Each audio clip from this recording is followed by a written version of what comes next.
We recorded an album for free. By ourselves. In the woods. In a cabin. We're going back to the scene of the crime to show you how we did it.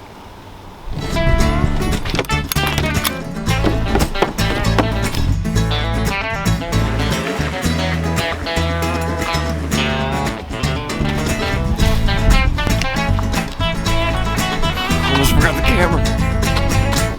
Tell you how ready I am to grab that.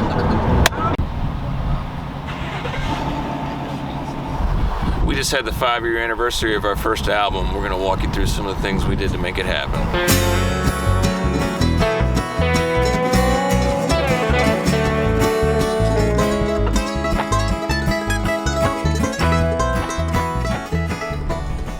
So I think the most important part of starting any creative endeavor is to just get started. There's never gonna be the right time to start. There's never gonna be the best time to start.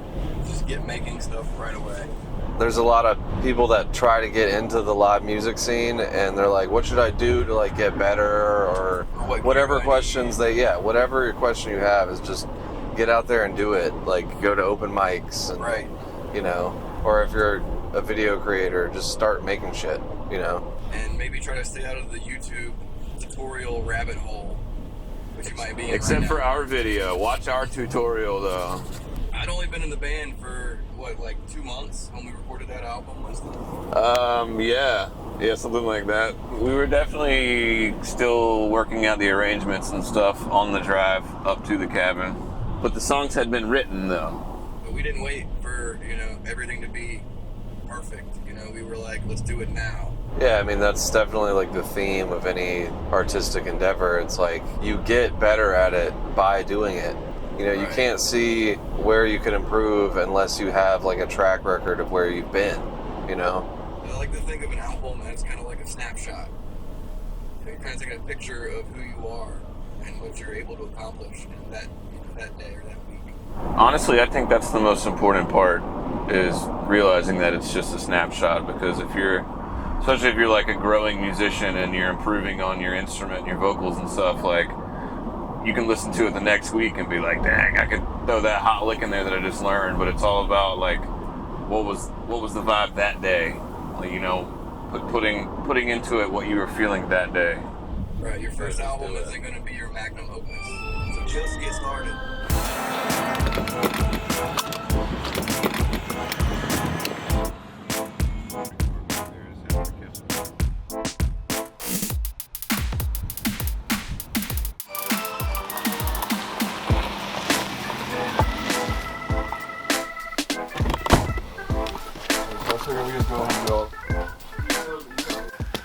Another thing you can do to make the most out of your recording is to use what you have. Great example is this cabin right here. This is our bud's cabin. It cost us $0 to come record here. Disclaimer, we didn't do it completely for free. We did play a gig for gas on the way up here. I don't think we made much though. We did not make much, but we got paid in beer though. We got like $100 worth of beer. But the lesson is, you can do your best to fund your way. Either if you have to travel to a location or you do need to buy a microphone, you can play a gig, and pay for that one microphone. Or just busk. Or donate plasma. Or donate plasma. I did it one point in college, man. I donated plasma until I was like really lightheaded, and I don't recommend it. It's not worth it. So all the gear we used is gear that we accumulated over time.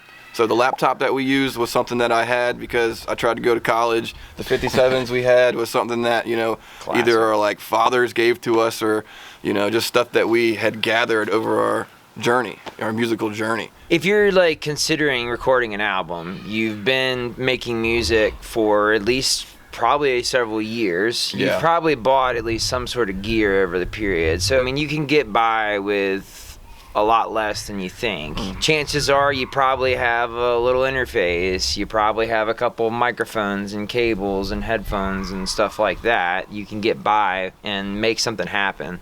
This day and age, that's like the big thing, is the access to the technology that we have. There's so much out there to be able to use. So take advantage of it. It doesn't have to be some out of this world attainable goal just to record an album. One of the best microphones is actually in your pocket. a cell phone can be one of the best tools for a solo acoustic artist. You can get an entire performance just with this one device. Yeah. One thing you can do is if you're doing a band setting, everyone can set their phone up near their instrument, and you can actually get sort of a multi-track recording that way. Yeah, you might want to clap or something to sync it up, but yeah, that's a great way to do it. Just get started. Yeah, I mean, you can even get started before the album's even written, like we did. That's right. Just get started and use what you have.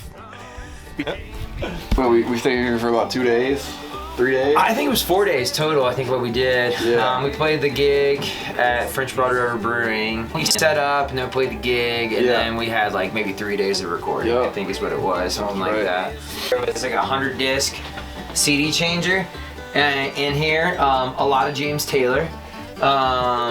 We would just pick like random number, and that would be what we'd listen to sometimes. And the sound of the CD player going is like the first very start of the album. We were trying to figure out like a interesting way of like starting the album, and so we like recorded the sound of the CD changer going to pick a CD, and that's where the cacophonation starts with.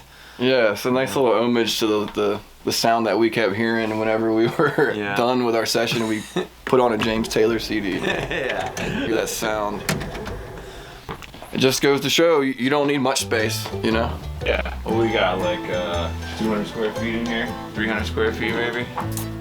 Yeah, there was definitely a lot of bleed in this cabin. We used a couple condenser mics, I think, which was probably a mistake. So we definitely had like a lot of vocals coming in all the other mics. That's something we definitely learned from that experience. It was interesting sleeping like 5 feet from where we were recording. Like using the bathroom 1 foot from where I was recording. You don't say where you're going. I gotta play bass.